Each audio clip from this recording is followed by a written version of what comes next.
Hello guys, yung langka na po ito ay isa po sa mga nakuha ng papa ko last time sa lot at naamoy ko na parang luto na siya, kaya tingnan ko natin sa loob if luto na nga po.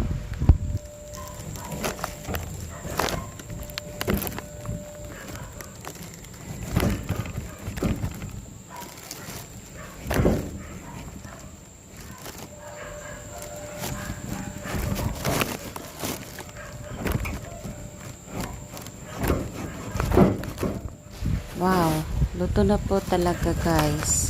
Kahit maliit lang po siya, pero luto po siya. Makikita niyo naman, kahit hindi po siya gaanong yellow po yung itsura, pero tikman natin if matamis po yung laman niya.